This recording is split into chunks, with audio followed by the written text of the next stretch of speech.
LGBT dan hak asasi. Sebelum saya menjelaskan dengan lebih lanjut, saya akan membuat sedikit pengenalan mengenai tajuk ini.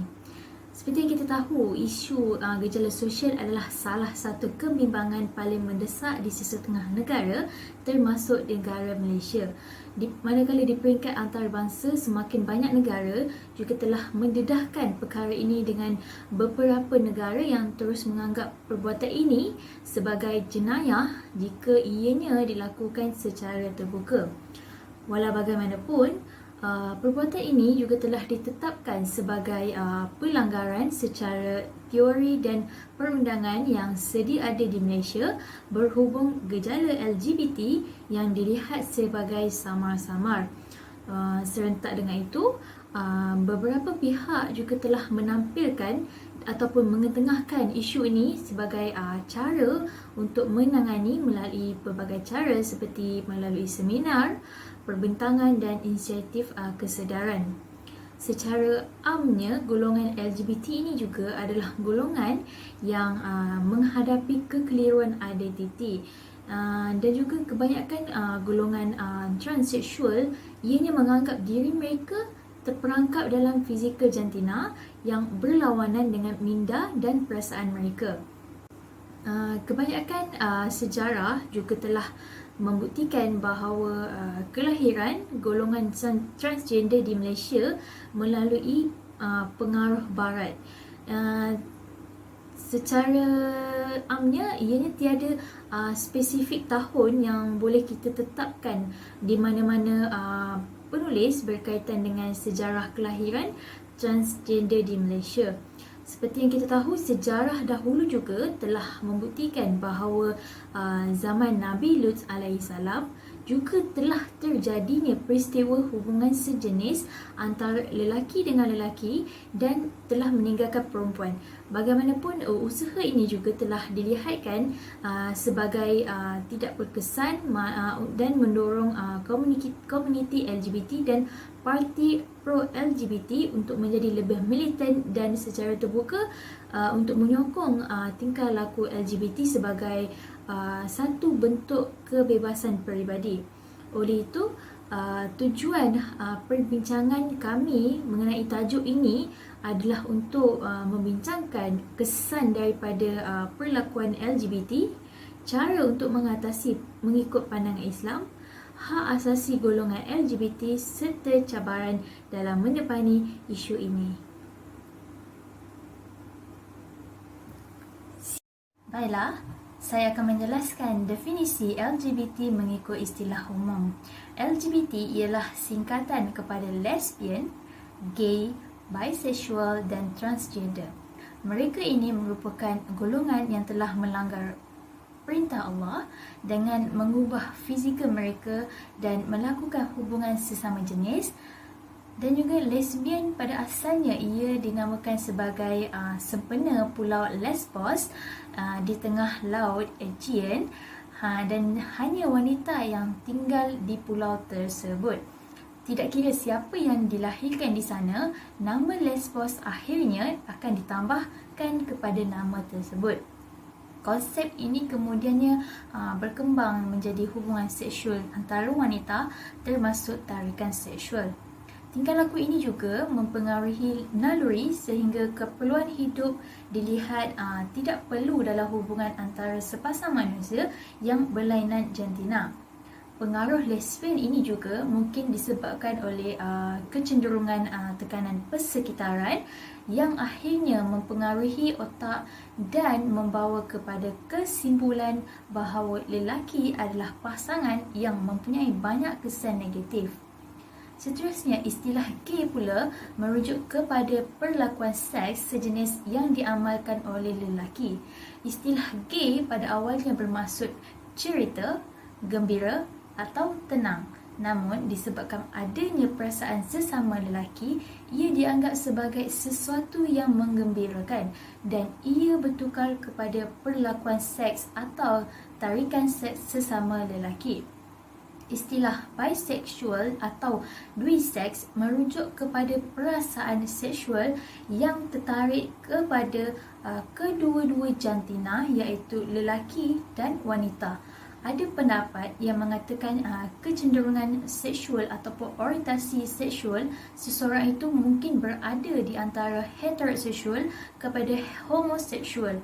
Seseorang mungkin heteroseksual tetapi mungkin mempunyai sedikit perasaan homoseksual atau sebaliknya.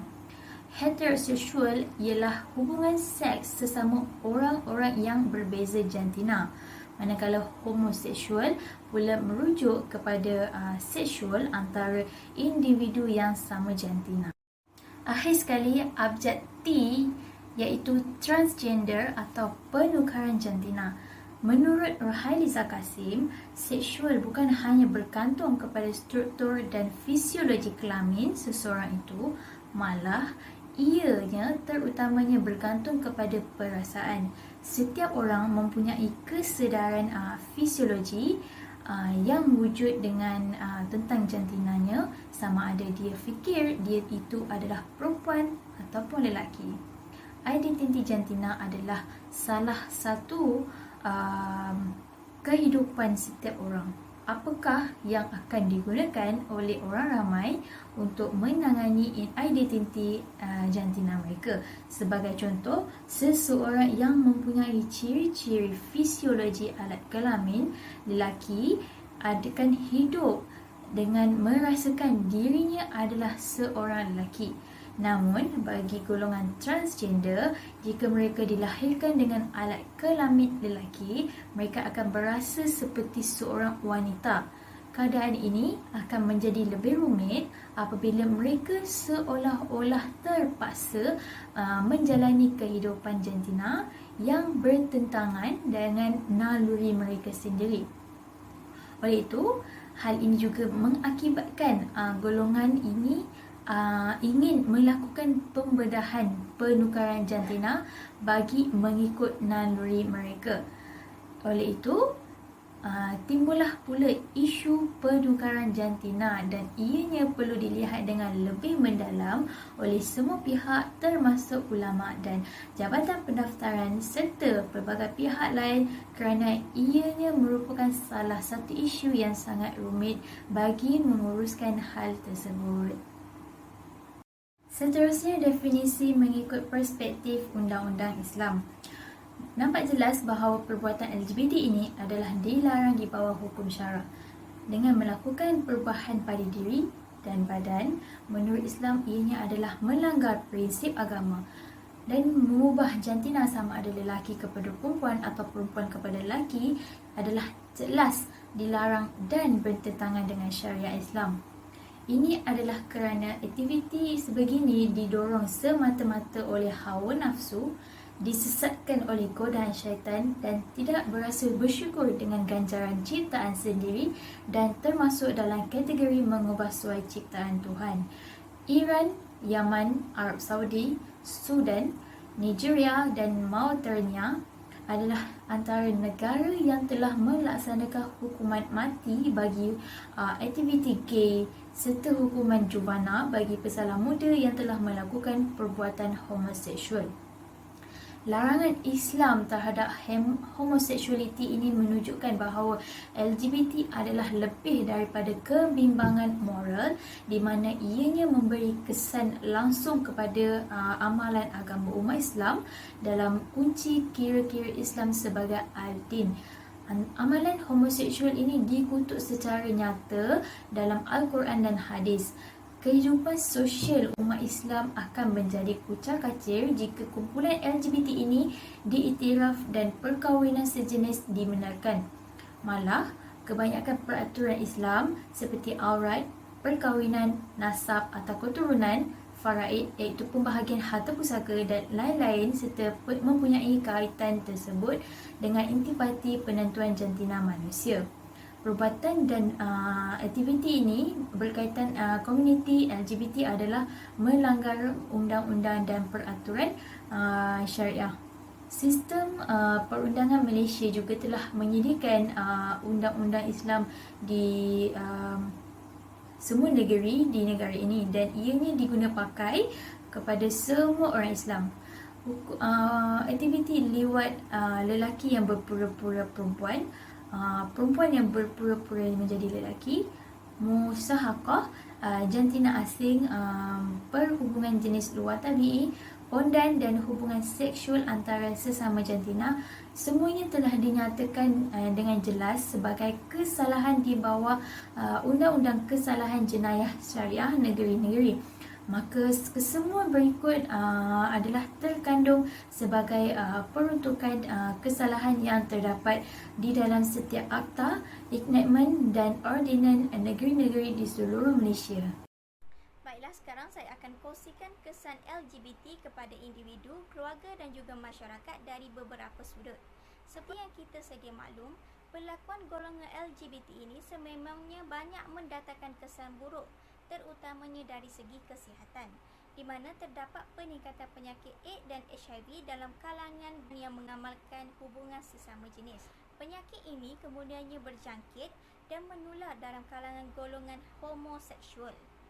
Menurut statistik pada 2017, Kementerian Kesihatan menerusi sektor HIV dan penyakit jangkitan kelamin STI seramai 1,697 individu yang mengamalkan seks songsang seperti homoseksual dan biseksual ialah sebahagian daripada 3,347 kes penghidat HIV baru, manakala golongan LGBT merupakan kumpulan tertinggi yang dijangkiti HIV, mewakili kira-kira 50% daripada kes baharu yang dilaporkan.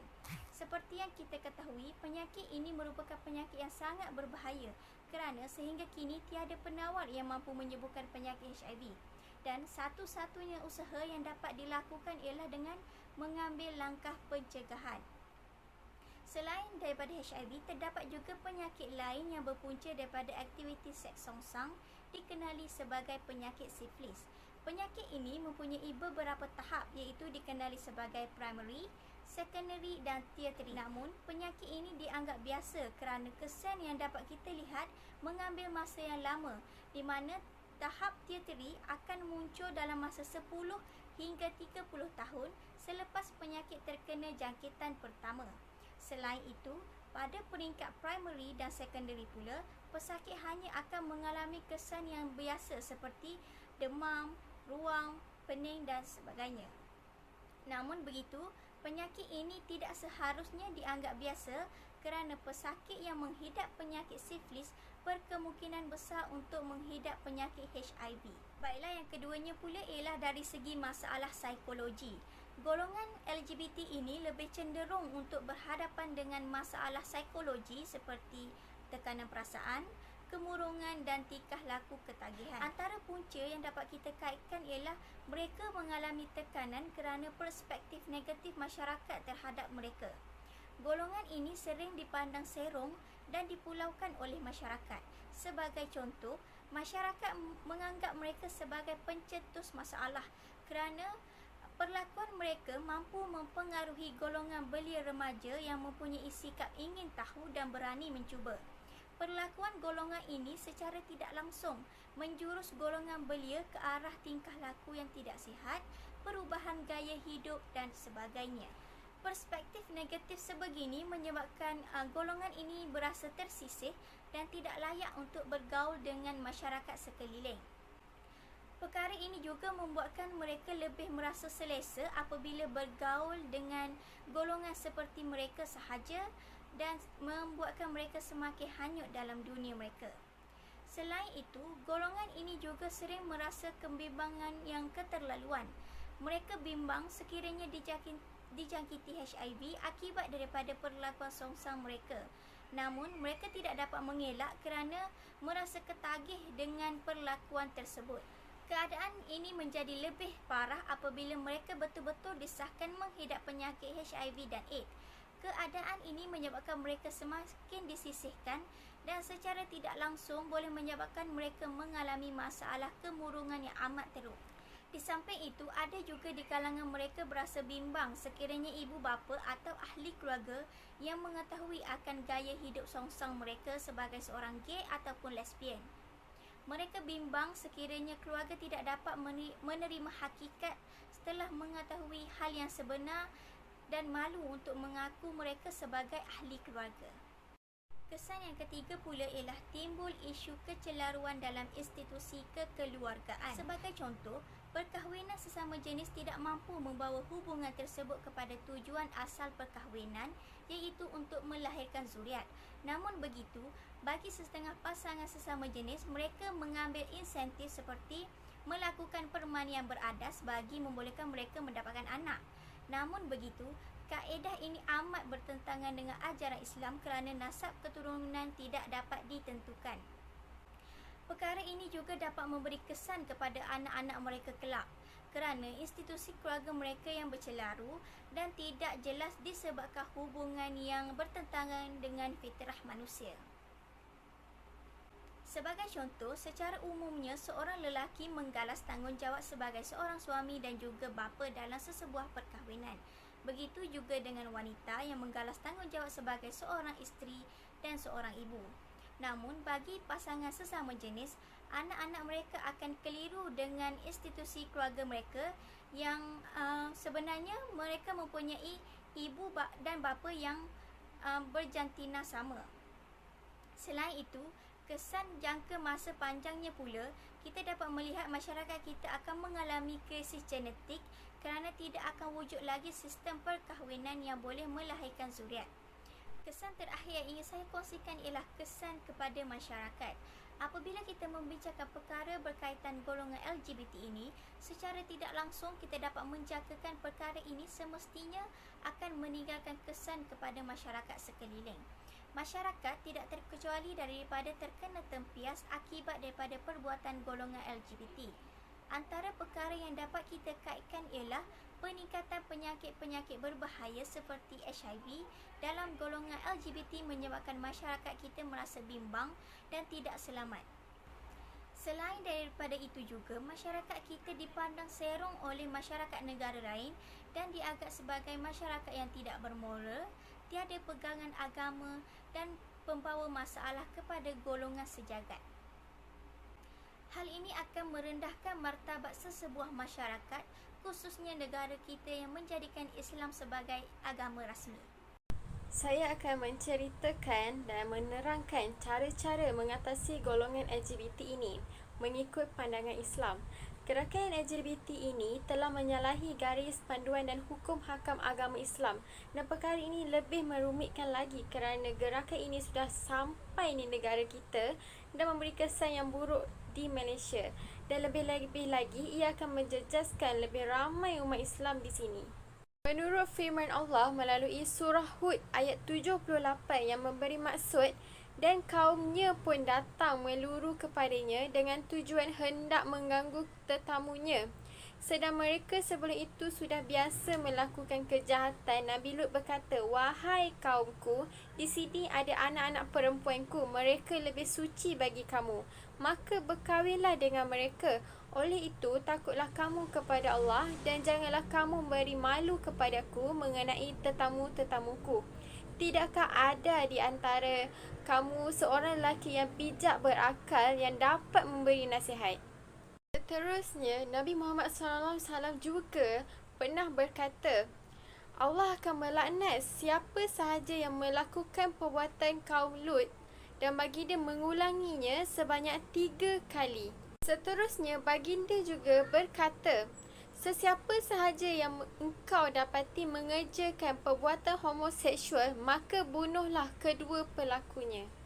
Kita hanya perlu membenci perbuatan LGBT tapi tidak pelakunya. Maka dengan itu kita perlu menasihati mereka dan mengajak mereka untuk kembali ke pangkal jalan. Antara cara-cara untuk mengatasi golongan LGBT ini adalah dengan mengadakan hukum hudud. Hukum hudud ini adalah dari segi bahasa, ialah kata jamak yang ditafsirkan daripada kata had, iaitu menahan atau mencegah. Selain itu, ia boleh ditafsirkan juga sebagai halangan. Dan menurut istilah fuqaha, hudud bermaksud hukuman khusus bagi perbuatan mungkar. Dan Allah telah menetapkan bentuk dan kepatasan hukuman dalam Al-Quran. Ia mesti dilaksanakan untuk melindungi hak Tuhan dan kepentingan hak masyarakat sivil. Menurut firman Allah dalam surah Al-Baqarah yang memberi maksud, itulah hukum-hukum yang telah ditentukan. Oleh itu, janganlah kamu mencabulnya, dan sesiapa yang mencabuli hukum-hukum Allah, maka mereka itulah orang-orang yang zalim. Antara negara yang contoh paling terdekat di Malaysia boleh diikuti adalah negara Brunei yang telah melaksanakan hukum hudud. Secara tidak langsung, ia dapat menurunkan bilangan rakyat dalam lingkungan LGBT ini oleh kerana mereka takut dengan hukum hudud yang akan dikenakan kepada pelaku. Itu, hukum hudud adalah menjadi wajar dan wajib kepada umat Islam. Cara kedua untuk mengurangkan bilangan golongan LGBT ini adalah melalui peranan ibu bapa. Kerana peranan ibu bapa ini sangat penting. Sebagai contoh, ibu bapa perlu memantau aktiviti sosial anak-anak mereka serta penggunaan telefon bimbit dan media sosial. Tidak dinafikan bahawa dunia globalisasi ini memudahkan kita mencari maklumat di hujung jari. Namun begitu, perkara negatif seperti video lucah juga mudah diakses oleh pengguna internet dari pelbagai peringkat umur.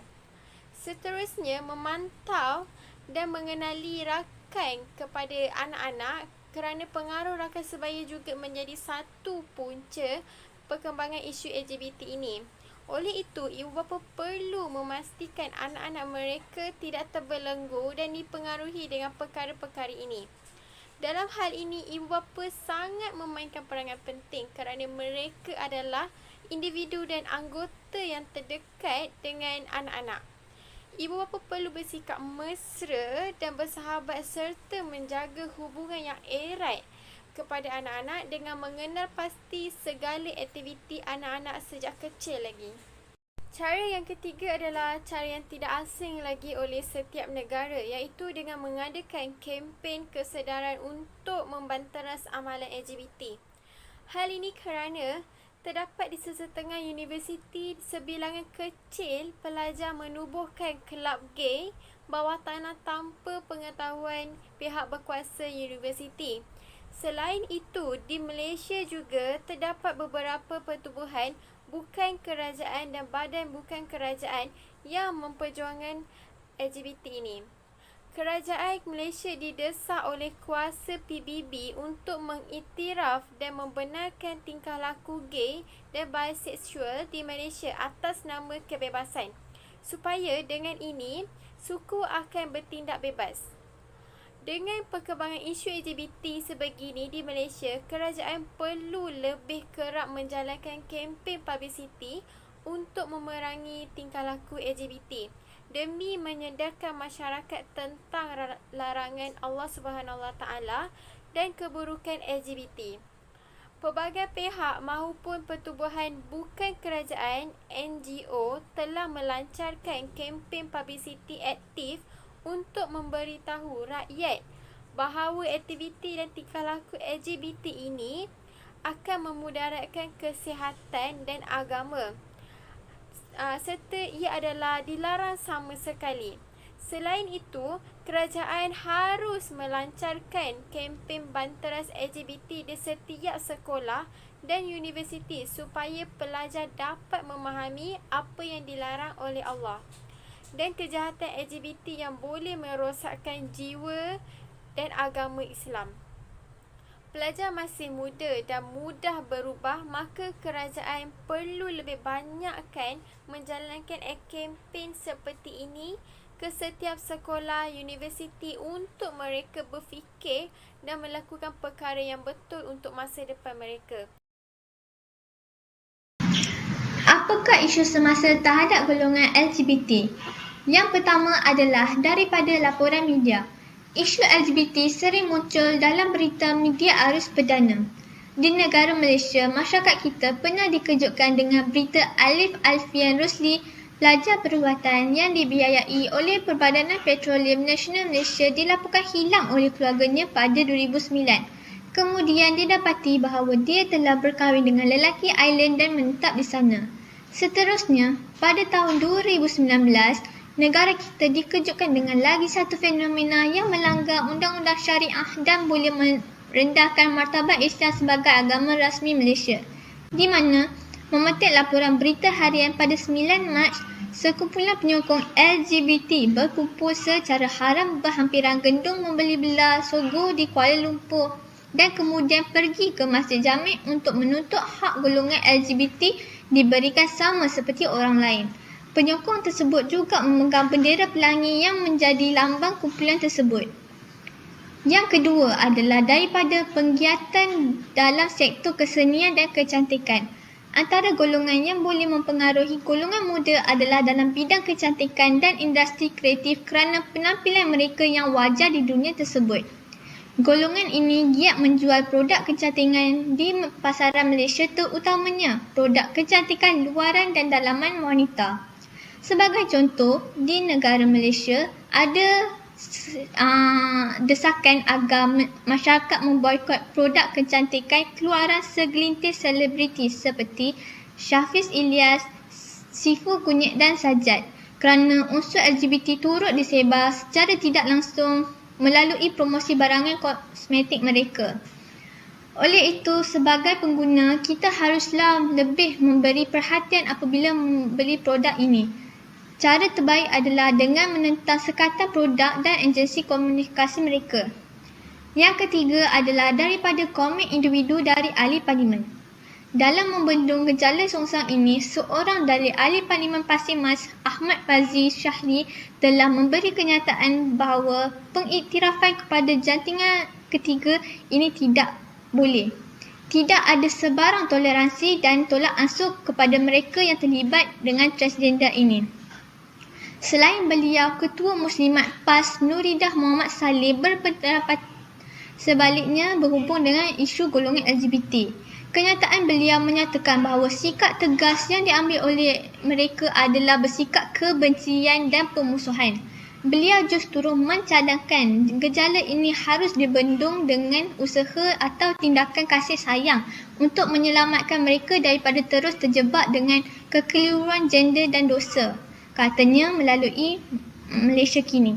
Akhir sekali, Menteri Jabatan Perdana Menteri Hal Ehwal Agama Datuk Dr. Zulkifli Muhammad Bahri berkata, pendirian rasmi kerajaan adalah untuk tidak membenarkan jantina ketiga memasuki negara ini.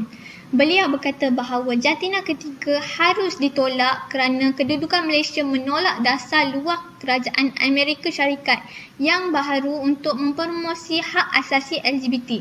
Justru kerajaan tidak menyokong mana-mana gerakan LGBT di negara ini.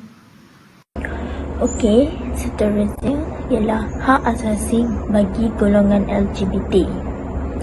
Hak asasi manusia adalah hak dan kebebasan yang kita tidak dapat nak pisahkan, sebab sebagai manusia mestilah kita ada hak masing-masing.